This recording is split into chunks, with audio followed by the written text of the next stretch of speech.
So we're on this journey of Advent, and after the meditation, I said to Ben, I completely spaced the second week. I could visualize your message, I could see you on the platform, and it wasn't coming to me. So we've been working with these ideas of activating faith, peace, and today we get to talk about love. Love.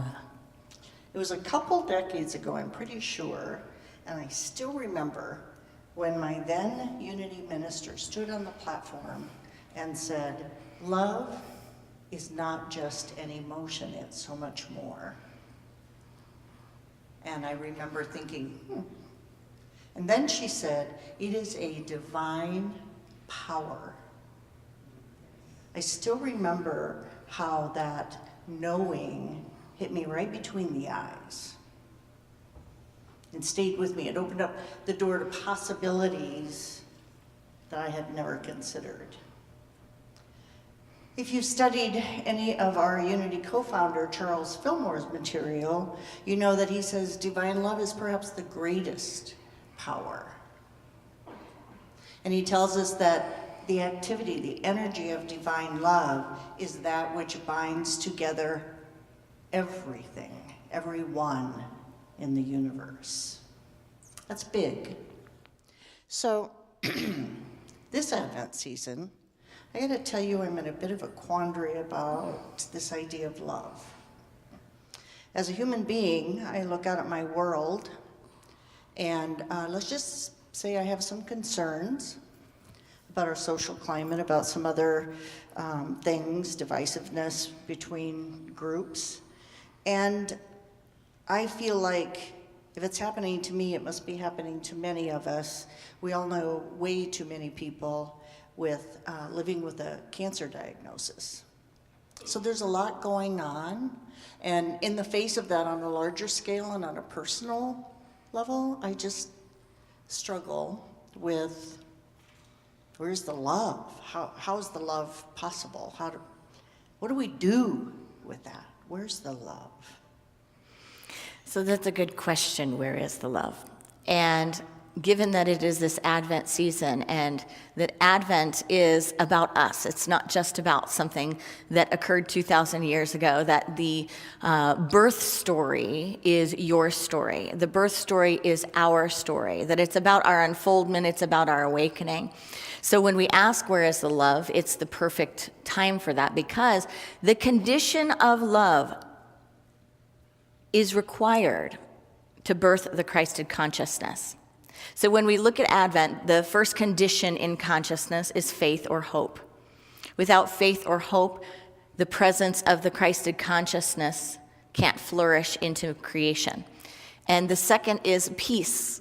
And we talked about last week that this isn't peace from outer circumstances or conditions. This is peace like having spaciousness. There must be enough space in your mind, in your life, in your being to be able to listen, to be able to hear, to be able to see. So when we look at love, it's common to think, well, there has to be love present in order to birth the Christ, in order to birth the awakening in me, in order to come from the highest anointed consciousness within me personally and within us collectively. And it is easy to look out and say, well, where is it? So if we take a look back in time, we can see that the Christ was born in a manger at a time and a place where Mary and Joseph were probably saying, where is the love? You've got this woman that is ripe with child, getting ready to have one, and I kind of know what that's like lately. And I just can't imagine if some ruler told me, you know what, you got to check in, and it's all the way over there. Why don't you and your animals and your family and your pregnant belly go taking a journey through rough terrain, rough territory, just so that I can count you? Not let me just send a postcard in saying, I'm here, this is my family, it's me, it's this person and one other. But to go on that journey. I mean, doesn't that seem cruel if you think about it? Didn't they think about having an exception for pregnant women at the time? And then you've got just the knowing that even having to do that is demonstrating that someone has control or power over you. You are powerless to create your own circumstances. Has anyone felt that? That like, here I am sitting here I know what I want to create. I've got my birth plan. She probably had her birth plan. But the powers that be that she sees outside of her go, well, that's not happening, honey. Guess what? This is how it's going to go. And then you've got knocking on doors and nobody will let you in. There is not a spirit of inclusivity. It's not welcoming. It's not allowing you in.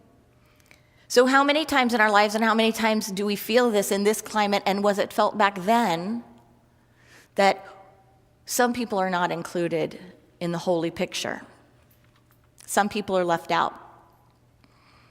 Or feeling that everything is against me, or feeling that things are difficult. The beauty in this story and bringing it to life today is that it tells us, friends, even when you feel that, and sometimes especially when you feel that, it is the perfect place for the consciousness of love to be born. And love is not absent. So where is the love? The love in this sacred story that is our story, right? We are Mary and we are Joseph and we are the baby Jesus being born. Those are our feelings, our thoughts, our emotions, and our flourishing. Where was he born? He was born in the manger. He was born in the place he was included, in the place he was invited in the place that said, come as you are. You're home, you're welcome here. Metaphysically, we can think of that as the place where we're at peace with what is. Not at peace saying I'm in agreement with it like it's great, but at peace saying even this will not disturb me. Even the fact that I have to go from here to there, even though I have to throw out my birth plan, rip it up, and have a C-section. I didn't really have a birth plan, but anyway. Even though Mary had to make that journey, it was standing in the power and the truth, knowing this will not diminish the love. And I will go with the flow. I will go into what is. And from that place, I will bring the love. I will be the love. Where was the love? It was in Mary. It was in Joseph. And it was in the birth. And it was in the inclusivity of saying, this door is open. Walk in. I love that thought about bring the love. I think that's my mantra prayer. Your theme song? Week. I bring the love. You're talking about inclusivity, like finding the space, knowing that it's there. I don't know if you saw this post. Erin and I have a mutual friend, colleague at Unity of Orlando, and her name is Rev Alice Anderson. And I saw this post, it's been, I think, in the last week on Facebook.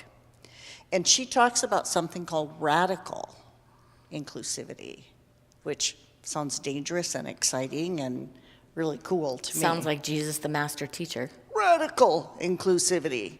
Not just, okay, you're in, you're good. Radical. Sounds like the Christed consciousness. Here's what she wrote. Radical inclusivity is a way of thinking, living, and being. It is the awareness that God's kingdom includes all individuals, without regard to race, color, gender, creed, religion, national origin, ethnicity, physical or mental abilities, sexual identity, or gender identity. And she went on to say that as a spiritual community, we believe all people are of sacred value and worth. Our spiritual communities are places of safety and support for all souls on the journey. And Reverend Alice has invited her colleagues and other Unity ministries into this energy this week. It's like we were talking the other day about this energy, the idea of the power of love, and I can use it, I can be it, I can bring it, and I can shift. I can shift my thinking. I can shift my world. I shift the world around me, heart to heart to heart. So what if love is not something that we wait for? What if love is something that we bring?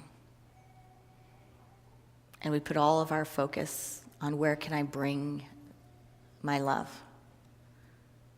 Where is my love welcome?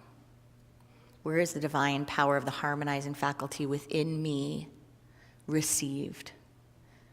How can I bring it to more spaces and places in my own consciousness and in my own life? Howard Thurman said about Christmas, he said, "I will light a candle of fellowship this Christmas. I know that the experiences of unity in human relations are more compelling than the concepts, the fears, and the prejudices which divide.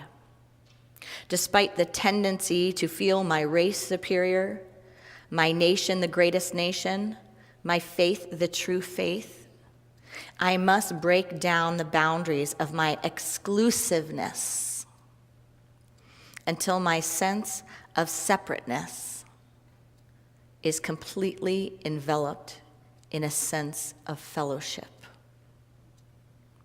Let's hear the last part again. I must break down, this is love. This is the power of love. I must break down the boundaries of my exclusiveness until my sense of separateness is completely enveloped in a sense of fellowship. How can we do that not only among us, but within us? Taking a deep breath there. Dissolving any sense of separateness within. Because we know if we practice the unity path and the unity of way, that this is the birthplace. When I dissolve it within me, it is dissolved in my outer experience. I don't see in those same ways anymore. I don't experience. My eyes are in fact transformed. Because there is not divisiveness within me. There's a sense of unity, a sense of wholeness, a sense of completeness that cannot be diminished by circumstances, that cannot be diminished by outer ideas of lack, that cannot be diminished even when the human condition in the mind is saying, where is the love? How am I included? What is this for me? It's a power far greater than the conditions of the world. It's really the power of the birthing of the Christ. Richard Rohr, one of my current favorite authors, said, to experience non-separateness or non-duality from anything, particularly with God, one must move to the mystical mind. Any other mind or heart is utterly inadequate to the task. So this Advent season, this birthing time of moving from faith or hope to peace into love is moving to the consciousness of radical inclusivity and moving to the mystical mind and the mystical heart, which has the perfect space for the birthing of the Christ and for wholeness. Namaste. Namaste.